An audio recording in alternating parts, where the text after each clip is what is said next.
നമ്മുടെയൊക്കെ വീട്ടിലുള്ള പഴയ ടി വിയെ പോലും ഒരു സ്മാർട്ട് ടി വി ആക്കി മാറ്റാൻ സഹായിക്കുന്ന ഒരു ഗാഡ്ജറ്റാണ് നമ്മൾ ഇന്ന് ഈ വീഡിയോയിലൂടെ പരിശോധിക്കുന്നത്.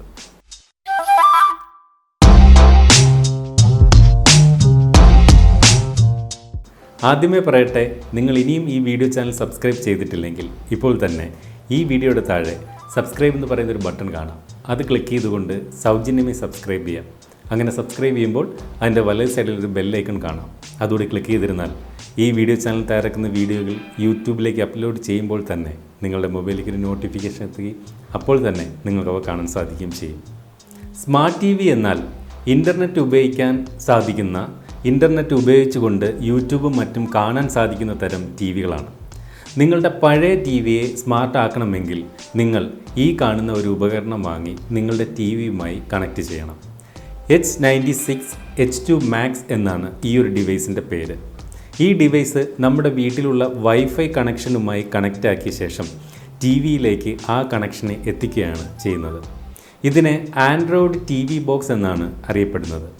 ഈ ഡിവൈസ് ടി വിയിലേക്ക് കണക്റ്റ് ചെയ്ത് കഴിഞ്ഞാൽ ടി വിയിൽ ഒരു ആൻഡ്രോയിഡ് ഫോണിൽ എന്തൊക്കെ ആപ്ലിക്കേഷനുകൾ ഇൻസ്റ്റാൾ ചെയ്യാമോ അവയെല്ലാം തന്നെ ഇൻസ്റ്റാൾ ചെയ്ത് ഉപയോഗിക്കാൻ സാധിക്കും. യൂട്യൂബിലൂടെ നമുക്ക് ഇഷ്ടപ്പെട്ട വീഡിയോകൾ ഇഷ്ടപ്പെട്ട സമയത്ത് ടി വിയുടെ വലിയ സ്ക്രീനിലൂടെ നമുക്ക് കാണാൻ സാധിക്കും.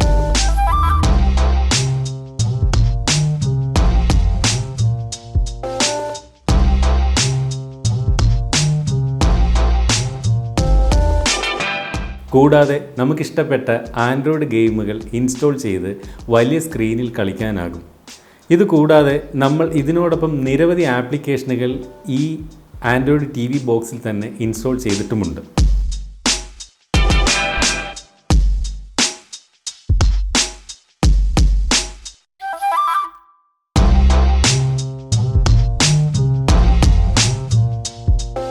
ഇതൊക്കെ കൂടാതെ നമുക്ക് ഈ ഒരു ആൻഡ്രോയിഡ് ടി വി ബോക്സിൽ USB ഡ്രൈവ് കണക്റ്റ് ചെയ്ത് ആ USB ഡ്രൈവിൽ സ്റ്റോർ ചെയ്തിരിക്കുന്ന പാട്ടുകളും വീഡിയോകളും മറ്റും ടി വിയിലൂടെ ആസ്വദിക്കാനും പറ്റും.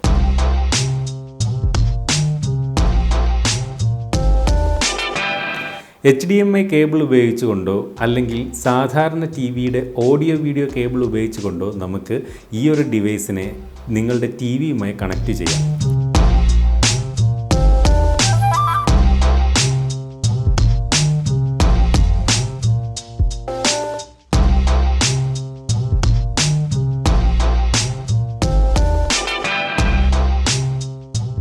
ഈ ഒരു ഡിവൈസ് എനിക്ക് വ്യക്തിപരമായിട്ട് എനിക്ക് ഇഷ്ടപ്പെട്ടു. എന്നാൽ ഇതിനൊരു പോരായ്മ എനിക്ക് തോന്നുകയും ചെയ്തു. അതായത് നമ്മൾ ഈ ടി വിയിൽ ഇങ്ങനെ കണക്റ്റ് ചെയ്ത് കഴിയുമ്പോൾ ടി വി ഒരിക്കലും ടച്ച് സ്ക്രീനൊന്നും അല്ല. നമ്മൾ എന്തെങ്കിലും ടൈപ്പ് ചെയ്യാനോ ഇപ്പോൾ ഏതെങ്കിലും ഒരു വെബ്സൈറ്റോ അല്ലെങ്കിലൊക്കെ ഓപ്പൺ ചെയ്യാനായിട്ട് എന്തെങ്കിലുമൊക്കെ ടൈപ്പ് ചെയ്യണമെങ്കിൽ അത് നമ്മൾ ഈ ഡിവൈസിനോടൊപ്പം വരുന്ന റിമോട്ട് ഉപയോഗിച്ചുകൊണ്ട് വേണം ചെയ്യാൻ. അപ്പോൾ ഈ റിമോട്ടിനകത്ത് ഒരിക്കലും ടൈപ്പ് ചെയ്യാനായിട്ട് ലെറ്റേഴ്സ് ഇല്ല. നേരെ മറിച്ച് നാവിഗേഷൻ കീകൾ മാത്രമേ ഉള്ളൂ. അപ്പോൾ നമ്മളുടെ സ്ക്രീനിൽ ലെറ്റേഴ്സ് എല്ലാം ഇതുപോലെ കാണുമ്പോൾ നമ്മളുടെ ഈ റിമോട്ടിലെ നാവിഗേഷൻ കീ ഉപയോഗിച്ചുകൊണ്ട് ടി വിയിൽ കാണുന്ന കീബോർഡിൽ അങ്ങോട്ടും ഇങ്ങോട്ടും നാവിഗേറ്റ് ചെയ്തുകൊണ്ട് ഓരോ അക്ഷരങ്ങളും സെലക്ട് ചെയ്യണം. അത്തരത്തിലുള്ള ഒരു ടൈപ്പിങ് എനിക്കൊരു ചെറിയ ബുദ്ധിമുട്ട് പോലെ ഫീൽ ചെയ്തു. അതാണ് എനിക്ക് ഈ ഒരു ഡിവൈസിൽ തോന്നിയ ഒരു ഏക പോരായ്മ. അപ്പോൾ അതൊരു പക്ഷേ നമ്മൾ കൂടുതൽ ഉപയോഗിക്കുന്നതോട് ഒപ്പം ചിലപ്പം ആ ഒരു പോരായ്മ അല്ലെങ്കിൽ ആ ഒരു ബുദ്ധിമുട്ട് നമുക്ക് ഓവർകം ചെയ്യാൻ സാധിച്ചു എന്ന് വരും. അങ്ങനെയാണെങ്കിൽ ഇത് നല്ലൊരു ഡിവൈസ് തന്നെയാണ്. അതായത് ഇത് ഉപയോഗിച്ചുകൊണ്ട് നമുക്ക് നമ്മുടെ മൊബൈലിൽ നമ്മൾ ചെയ്യുന്ന അല്ലെങ്കിൽ മൊബൈലിൽ നമ്മൾ കാണുന്ന എന്ത് കാര്യങ്ങളും നമുക്ക് നെറ്റ് ഉപയോഗിച്ചുകൊണ്ട് നമ്മുടെ മൊബൈൽ കാണുന്നത് പോലെ നമുക്ക് ടി വി വഴി കാണാൻ സാധിക്കും എന്നുള്ളതാണ് ഈ ഒരു ഡിവൈസിൻ്റെ പ്രത്യേകത.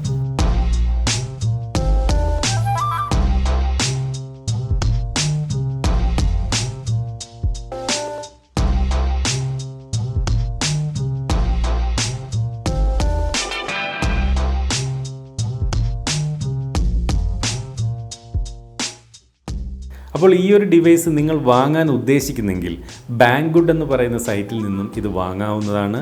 നിങ്ങൾക്കിത് വാങ്ങാൻ താല്പര്യമുണ്ടെങ്കിൽ ഈ വീഡിയോയുടെ താഴെ ഇതിൻ്റെ ഡിസ്ക്രിപ്ഷൻ ഏരിയയിൽ ഇത് വാങ്ങുന്നതിനുള്ള പർച്ചേസ് ലിങ്ക് വെച്ചിട്ടുണ്ട്. അതിൽ ക്ലിക്ക് ചെയ്തുകൊണ്ട് വാങ്ങാം. അങ്ങനെ വാങ്ങാൻ ആഗ്രഹിക്കുന്നവർ ആദ്യം ചെയ്യേണ്ടത് ഈ ഒരു പ്രോഡക്റ്റിൻ്റെ സ്പെസിഫിക്കേഷനുകളും ഡീറ്റെയിലും എല്ലാം ആ ഒരു ലിങ്കിൽ ക്ലിക്ക് ചെയ്യുമ്പോൾ നിങ്ങൾക്ക് കാണാം. അത് കൃത്യമായി വായിച്ച് നോക്കിയിട്ട് മാത്രം വാങ്ങിക്കുക. ഈ ഒരു വീഡിയോ തയ്യാറാക്കുന്ന അവസരത്തിൽ ഈ ഒരു ഡിവൈസിൻ്റെ വില 4377 രൂപയാണ്. അപ്പോൾ വീഡിയോ ഇഷ്ടപ്പെട്ടെങ്കിൽ വീഡിയോ ലൈക്ക് ചെയ്യാം. വീഡിയോയെക്കുറിച്ചുള്ള അഭിപ്രായങ്ങൾ വീഡിയോയ്ക്ക് താഴെ കമൻറ്റായി രേഖപ്പെടുത്താം. ഈ വീഡിയോ നിങ്ങൾക്ക് പ്രയോജനപ്രദമെന്ന് തോന്നുമെങ്കിൽ ഈ വീഡിയോയ്ക്ക് താഴെ ഒരു ഷെയർ ബട്ടൺ കാണാം. അത് ക്ലിക്ക് ചെയ്തുകൊണ്ട് നിങ്ങളുടെ വാട്സപ്പ് സെലക്ട് ചെയ്ത് നിങ്ങളുടെ വാട്സപ്പ് ഗ്രൂപ്പുകളും നിങ്ങളുടെ വാട്സപ്പ് സുഹൃത്തുക്കളിലേക്കും കൂടി സെലക്ട് ചെയ്ത് അവർക്ക് കൂടി ഷെയർ ചെയ്ത് കൊടുക്കുകയും ചെയ്യാം. അപ്പോൾ ഇതുപോലെ പ്രയോജനപ്രദമായ മറ്റൊരു വീഡിയോയിൽ വീണ്ടും കാണാമെന്ന പ്രതീക്ഷയോടെ സൈനിങ് ഓഫ് ജയരാജ്.